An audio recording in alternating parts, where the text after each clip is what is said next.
Vancouver Island to you. This is CHEK News. Hi, I'm Gordy Tepper, and welcome to the show.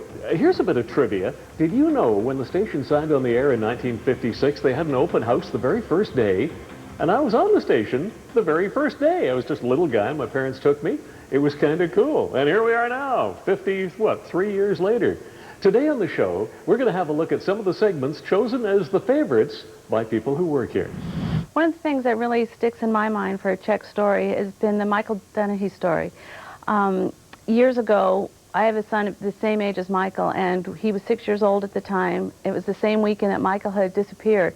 And we were at the circus, and I got so many looks from people, and it didn't dawn on me until somebody actually grabbed his arm and asked him what his name was, and that I realized that he was a 6-year-old little blonde boy, and that has stuck with me my son's entire life. At all his milestones, I think of Michael and how the family, what they must be going through, and it's been a story that will always stick with me. I can feel that he's fine. Just keep his chin up and we'll find him. Because we're looking. We're not going to stop until we find him. It's not hard to imagine the misery and fear Michael Donaghy's parents are going through.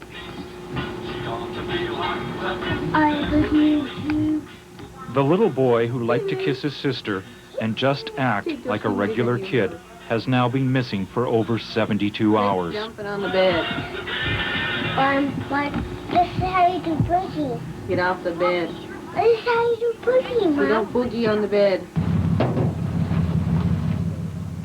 At 10:30 last night, police tow away what they believe may be the van a young girl saw Michael get into.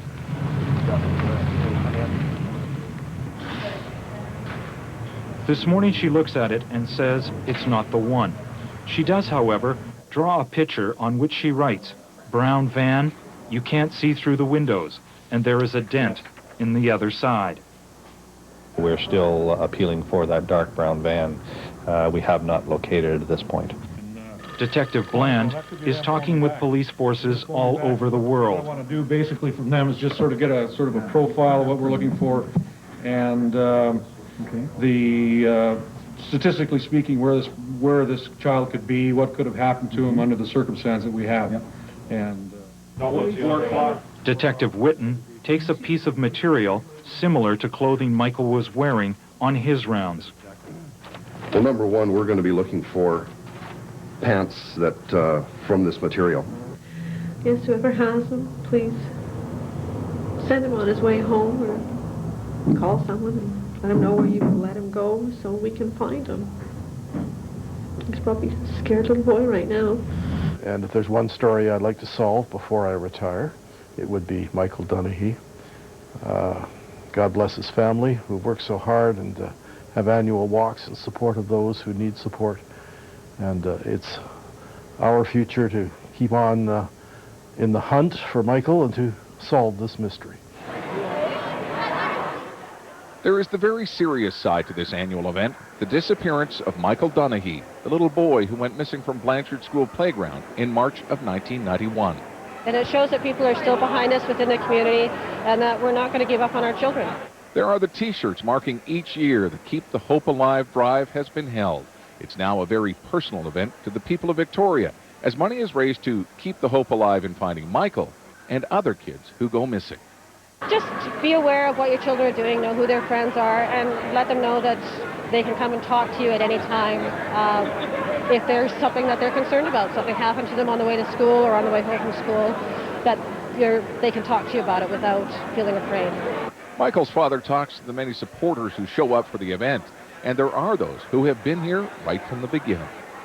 I was there around the time when Michael went missing, and I know what that family has gone through. I've worked with them consistently over the years, and this really is a community event. It's about awareness for children who go missing. It's about safety for kids. And there are those who are showing up to this event for the very first time. Why are you here? For Michael Donaghy. He's a support of the family. Yeah. You think this is an important cause for people to understand watching out for their kids? Very important, yeah. It is. And then there is the less serious, more fun side of this event, like the women who brought their own little man known as Gnome Man. He looks a little stiff. Well, he he hasn't stretched, and he hasn't brought his proper foot attire. So we're a little concerned about him, but I think he'll do all right. He'll make it. The rest of the participants are a little more limber, but still need a good warm-up before venturing out on the 5K journey. Keep the hope alive! It seems all of the participants entered in this year's event made it around to the finish line, even gnome men. Recreate the finish line!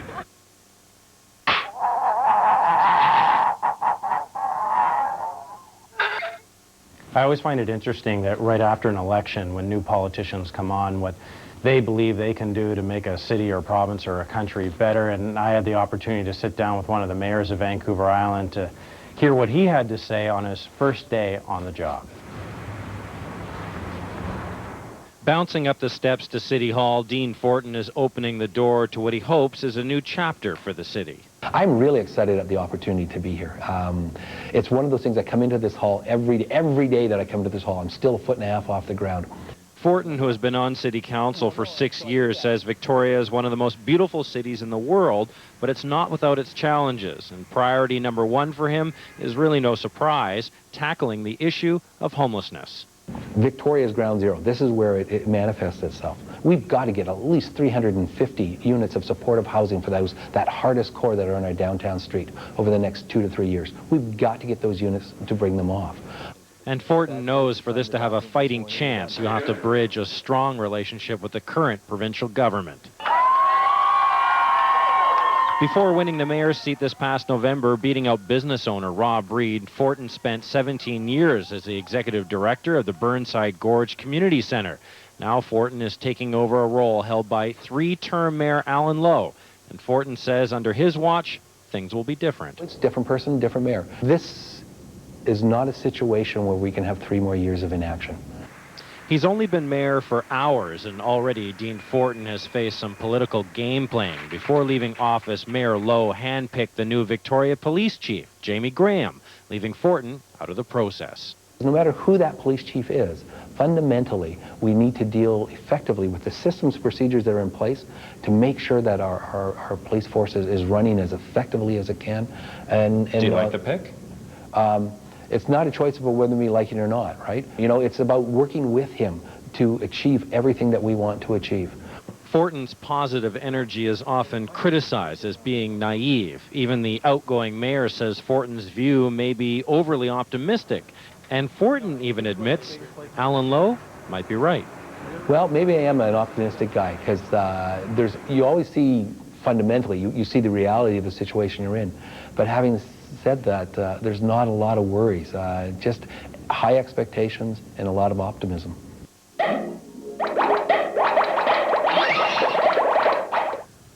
What excites me as a photographer is, of course, the visual element. A few years ago, Dana Hutchings, myself, Tanya Smith, and Di Sawyer worked on a project called the Wine Islands.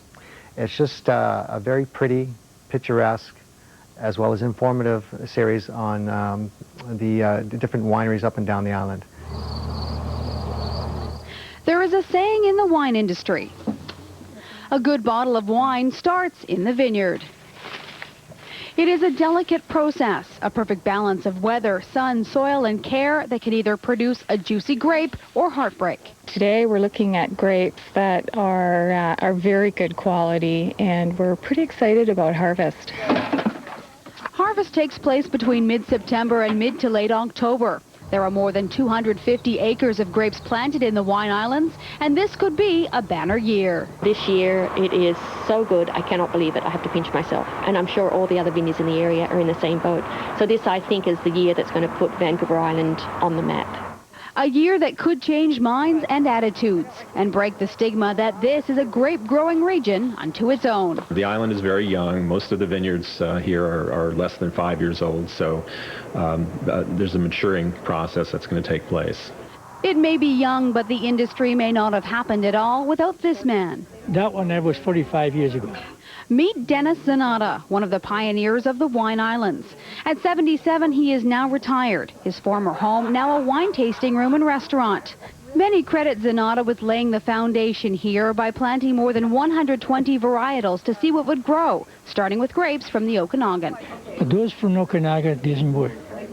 Only European type work here. Like which one? Which varieties were? Well, like Pinot Gris, Pinot Noir, Merlot. Out of the 120, Zanata ended up with 7 types, which still grow at Zanata vineyards. It's become obvious from the Zanata vineyard, particularly, that you can grow grapes here. John Schreiner is the foremost author on the Canadian wine industry, having written 10 books on the subject. You know, people are coming to understand that the island wines have merit entirely for themselves, that they express the region.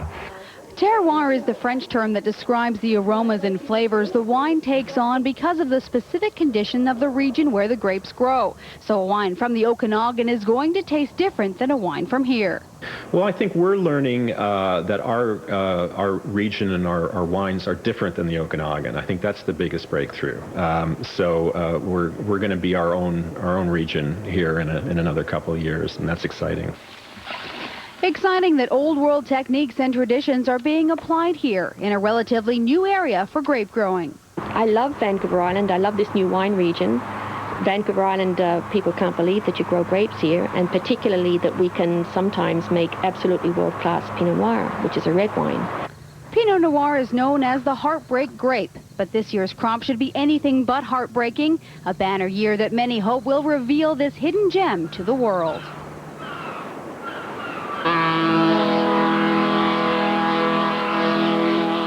The other unique thing about our job is that we get to go to parts of the island that not everybody can see, some inaccessible spots, and this story is one of those. It's a magical time where we got high on a mountain.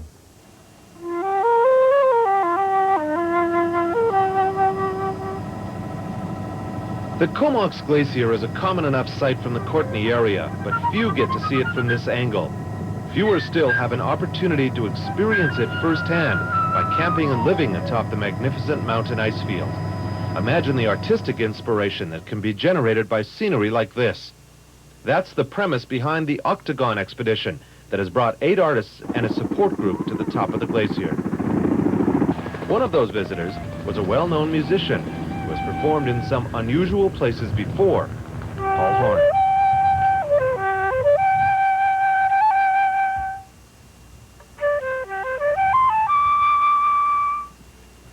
While the music is a pleasant interlude, the support systems are all in place to help the artists do what they do best, create works of art. Well-known BC watercolor painter Tony Onley has been on ice fields before, but always by fixed-wing planes. When this expedition was proposed, Onley jumped at the chance. I just love this kind of landscape, and up until 4 years ago I used to fly around the glaciers quite regularly, and a lot of my work came out of glacial flying. Back down at ground level, not everyone feels the idea is so marvelous. This is local artist Peter Robinson, who along with others in the Comox Valley, feels slighted. Our objection is that here's this great beauty. Here was an opportunity to get national coverage for the Comox Valley and Vancouver Island, and all those artists who are so skilled in painting mountains have been excluded from this. And we're only Robinson says the local artists may go up to the glacier for their own inspiration. In the meantime, there's no shortage of creativity being interpreted by the artists assembled for the Octagon expedition. Their collective work will begin its exhibition at the Officers' Mess at CFB Comox December the 11th, before traveling across Canada.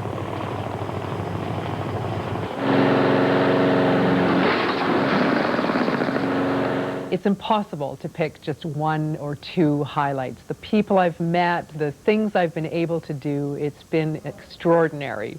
I've had such a great time. But I guess one of the biggest feedback creators, the phone calls to the newsroom, the emails to the newsroom, had to be a recent Halloween when I was the stand-in for Ed Bain on the weather. Of course, Keith Wells, and of course, a special guest tonight, Fairweather Barbie, joining us now for a good look at the weather forecast. And Rainbow, too. Well, now, where's Rainbow from? This is Rainbow. He comes with me. Rainbow is one of my accessories, along with an umbrella and boots, which you'll certainly need tonight. What a wet, rainy Halloween night it is. I'm pretty good with segues, aren't I? And speaking of lots of rain, that's what we've got. No giggling from over there on the desk. You can see all that green stuff. That is precipitation, and there's lots of it. And then let's hope all these showers may mean some good news for Mount Washington, because Ken and I love to ski, well, except when Sporty Barbie comes, because she's got a really cute outfit. Nice day in Kamloops and in Kelowna. Am I out of the picture yet? Now I am. Now it's time for your chance to win a Vespa. I can't enter this contest because only Go Europe Barbie knows how to ride a Vespa, but you could learn if you win. If you entered on Friday, that was a shot of Jingle Pot Road in Nanaimo. And remember, after tonight, it'll be Shady Mile with all the jack-o'-lanterns lined up. It's spooky, though, so go with Ken. He's very brave. Oh, I'm sorry. Did you want this paper anymore? No, we got it. Yeah. Rainbow's made a bit of a mess. I'm sorry. It has been soiled. Rainbow had a boom boom.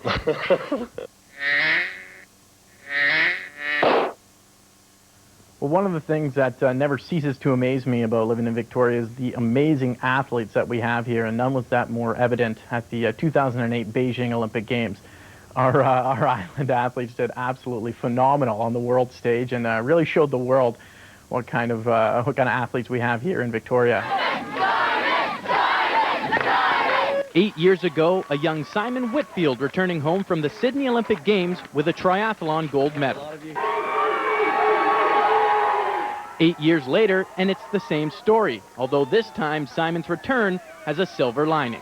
I have my wonderful wife over there. I have this incredible person, so it's extra special. I don't know. I'll relive that and finish for a little while, I think. I may have gone a little too early, I'm not sure. I basically tried to make it willpower because I didn't have anything left, so I basically tried to bluff him and he called my bluff.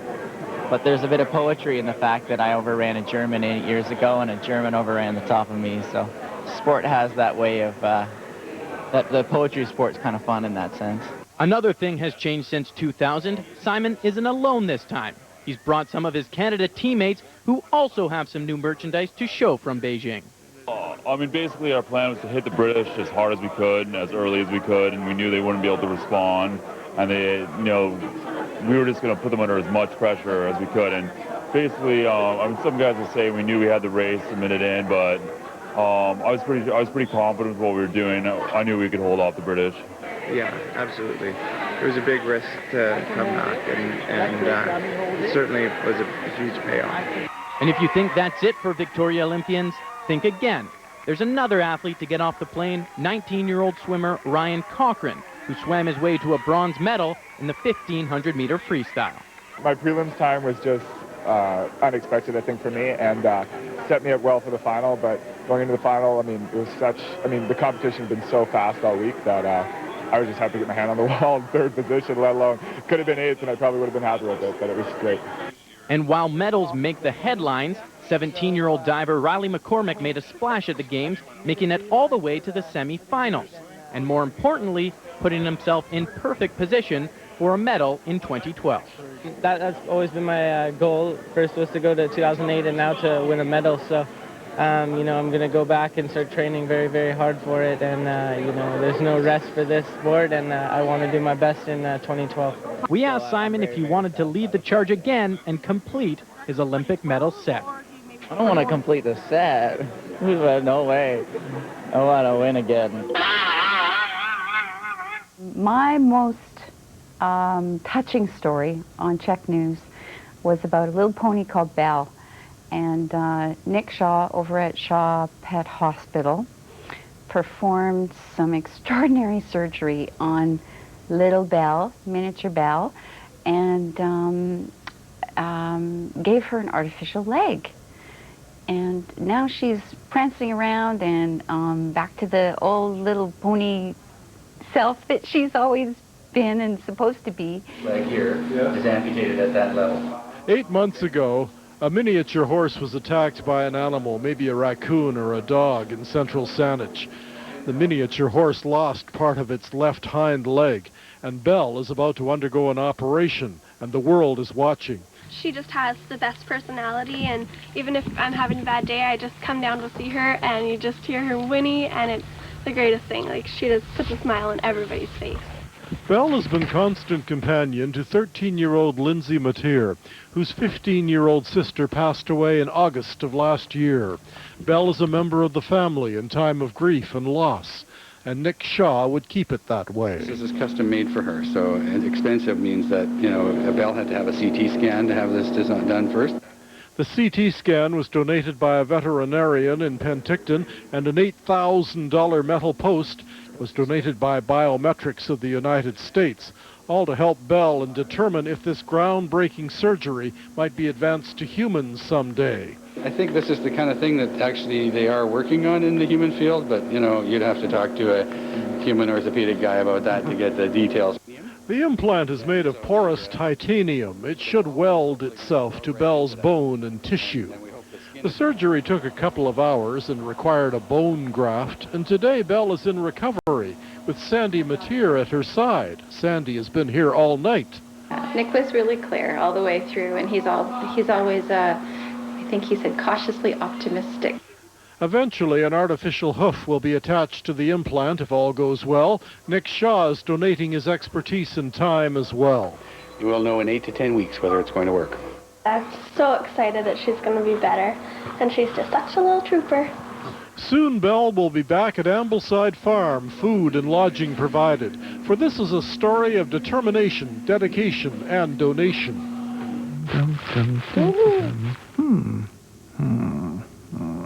This next story I chose because it was just fun. We had a great time there that day and heard about the story that was completely odd and almost unbelievable, and it met our expectations.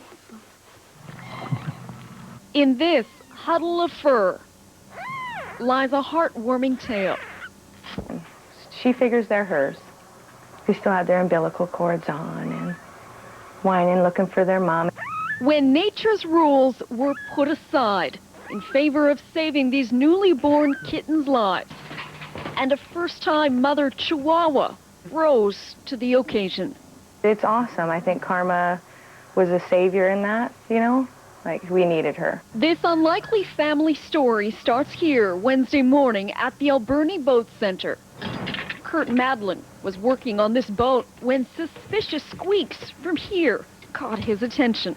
I just happened to look down into the little cuddy down there and saw one little baby cat, and then I saw 3 more, so I went and got the guys and said, there's cats in the boat. The workers put out milk, avoiding the kittens and hoping the mother would come back. But 20 hours passed and they realized they had to do something. And that's when Karma, the dog, came to mind. They were actually joking about it. Wouldn't it be funny if Karma could feed the kittens? Ha ha. Karma had just given birth to Chuck, the pup, a week earlier, and he was clearly well fed. So the introductions were made. And then she let one latch on, and then they brought in one at a time. And then as soon as you knew it, all 5, the dog and 4 kittens, were feeding off her. And the dog's milk and affection appear to be doing the body's good. The nutrition elements are a bit different there, but it has worked, and there's no problems, because, you know, babies are given cow's milk, that sort of thing, you know, so there's that cross there that works. Especially when it has to. Nanaimo's SPCA staff have suddenly become foster parents to these newborn kittens abandoned at a Nanaimo campground today. Unless we can find a mama cat that would take them in, which sometimes we manage to do that as well. And then mama, well, we haven't tried that one at our branch here yet. Certainly an option, apparently. Mother Nature providing an option these kittens clearly needed. Probably the story that I worked on that the most people would remember was a story called Puppy Pool. And I went to a swimming pool in Arrington that these people had set up in their home. It's a swimming pool for dogs where dogs can go and get some exercise if they've been injured or they're elderly and hurting. And it was just a lot of fun to watch dogs splashing around at a pool and having a good time. It's called the Vancouver Island Canine Therapy and Leisure Pool, and it's gone to the dogs. This puppy pool in Arrington near Parksville is the only pool of its kind on the island and is the dream of Jens and Chrissy Diron. We've probably got more rehab cases coming through the door. So, you know, dogs have had orthopedic surgery or are very arthritic, various different sort of problems going on with them, sort of function-wise. Another day. Who let the dogs in? The Deerons have 4 dogs of their own, so it seemed natural upon moving to Vancouver Island from England 3 years ago to start their own pool in their new home. We got here and realized that nobody had actually built a pool yet and that there was a huge need with a lot of dog people on the island. So we thought, yeah, let's get on and do that, and it's been a great success. Hey, get your own, which he does eventually. This is not only for therapy, but it's social, as Guinness and Kona get along just fine. They do lab laps. It's not easy swimming, breathing, and fetching all at the same time. Tara brings Kona here regularly. We started coming last year after Kona had knee surgery for ACL injury, and her other knee required, it had partial tear, so we were trying to do the recovery bit and trying to prevent maybe the second surgery, and that's worked out pretty well. Besides, it's fun, and in the winter you can avoid muddy beaches and ponds and paw prints in your living room. Tara sort of gets in the water with her pup. It's a great bonding experience. There's even a dog wall of fame for those brave enough to dive in. Prices vary from $28 for half an hour, 1 dog, $49 for 3 dogs, and you have to make an appointment. And how do they swim? The dog paddle, of course.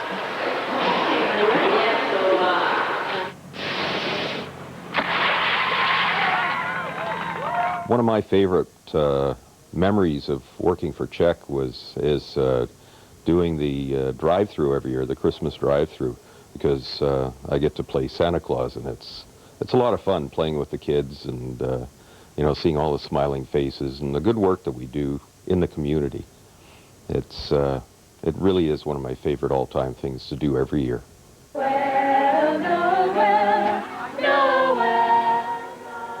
Festive notes keep spirits high at this year's CH drive-thru. Hundreds come out with donations of non-perishable food, clothing, and blankets. It's all going to the St. Vincent de Paul Society to help the less fortunate this holiday season and all year round. It's really important to us to be part of the community, and it's important to give something back. We feel very fortunate, especially now at Christmas. Ho, ho, ho! Oh, pull right up here! This is the 9th year for the CH drive-thru, a favorite holiday event with staff, volunteers, and the community.